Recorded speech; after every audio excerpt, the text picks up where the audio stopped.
ওং নমো ভগবতে বাসুদেবায় নমো নমো। সুধী সাধুগুরু বৈষ্ণব ভক্তমণ্ডলী এবং ভক্তিমতী মায়েরা, সবার আতুল চরণে জানাই এই অধমের দণ্ডাবত প্রণাম। আমরা আবার হাজির হয়েছি নতুন আরেকটি প্রশ্ন নিয়ে। প্রতিদিন যখন কৃষ্ণ গোষ্ঠে যেতেন তখন মাতা যশোদা সাজিয়ে দিতেন। কিভাবে সাজাতেন? মাথায় ময়ূরপুচ্ছ পরিয়ে দিতেন, অলকা তিলকা কপালে পরাতেন এবং গলায় বর্ণমালা পরাতেন, আর কি চরণে নূপুর পরাতেন। তা প্রশ্নটা হচ্ছে, মাথায় ময়ূরপুচ্ছ কেন পরাতেন?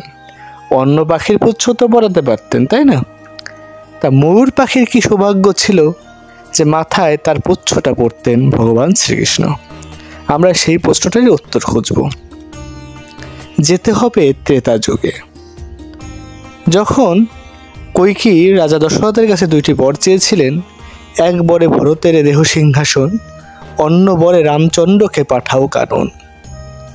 তা রামচন্দ্রকে যখন 14 বছরের জন্য বনে পাঠানো হবে, তখন রামচন্দ্র 14 বছরের জন্য বনে চলে যাচ্ছেন। কাদের নিয়ে যাচ্ছেন? তার সহধর্মিণী সীতা ঠাকুরানী এবং ছোট ভাই লক্ষ্মণকে। তা 14 বছরে 13 বছর অতিক্রম হয়ে গেছে, 1 বছর বাকি আছে। তারা পঞ্চবটী বনে ছোট্ট একটা আশ্রম তৈরি করে থাকেন। একদিন দেখলেন একটু দূরে একটা ময়ূর। তা মাতার খুব পছন্দ হলো ময়ূরকে দেখে, কিন্তু ময়ূর যে ছলনাময়ী ছিল এটা তো মাতা জানতেন না। ময়ূর ছলনা করে এসেছিলেন। তা ময়ূরকে ধরার উদ্দেশ্যে যখন রামচন্দ্র ওই ময়ূরকে ধরতে গেলেন, একটু পরেও ময়ূর যখন মারা যায়, মরীচি নামে রাক্ষস তখন গলা নকল করে ভাই লক্ষ্মণকেও ডেকে নিয়ে যায়। সেই সুযোগে লঙ্কার রাজা রাবণ, লঙ্কাধিপতি রাবণ মাতা সীতাকে হরণ করেন। মাতা সীতাকে যখন হরণ করে নিয়ে যাচ্ছিলেন, তখন একটা পাখি প্রচুর বাধা দিয়েছিল। পাখিটার নাম কি সবাই জানেন? জটায়ু পাখি। জটায়ু যখন বাধা দিয়েছিল, তখন জটায়ুর সঙ্গে অনেক যুদ্ধ হয়, ধস্তাধস্তি হয় আকাশপথে। এক পর্যায়ে রাবণ তার খড়গ দিয়ে জটায়ুর ডানা কেটে দেয়। জটায়ু তখন ভূমিতে পতিত হয়। যখন জটায়ু ভূমিতে পতিত হয়, তখন ডানা ঝাপটাতে থাকে। একটা সময় ডানাটা তার শরীর থেকে আলাদা হয়ে যায়। লঙ্কার রাজা রাবণ যখন চলে যায়, কিছু সময় পরেই রামচন্দ্র ঘিরে ফিরে এসে দেখে সীতা আর ঘরে নেই।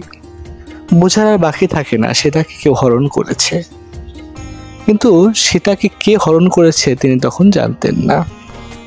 সীতা অনেক বুদ্ধিমতী ছিলেন। তিনি তার দেহের অলংকার যে পথ দিয়ে গেছেন, পথে ছিটিয়ে ছিটিয়ে গেছে। সেই অলংকার দেখে যখন শ্রীরাম এবং ভাই লক্ষ্মণ ওই পথ দিয়ে যাচ্ছিলেন, কিছু দূর যাওয়ার পরেই দেখে একটা পাখি ডানা কাটা অবস্থায় ছটফট করছে। তা রামচন্দ্রকে দেখে তার চরণে লুটিয়ে পড়ে, প্রভু, মাতাকে রাখার অনেক চেষ্টা করেছিলাম কিন্তু পারিনি। ওই লঙ্কাধিপতি রাবণ, রাক্ষস রাবণ আমার ডানা কেটে দিয়েছে। আমি আর আকাশে উঠতে পারিনি, আকাশ পথেই মাতাকে নিয়ে চলে গেছে। তখন রাম বললেন, তোমার আমার প্রতি এত ভক্তি, নিজের জীবন দিয়ে দিলে, বলো তুমি কি বর চাও? বলল, প্রভু, আমি তোমার চরণে স্থান চাই।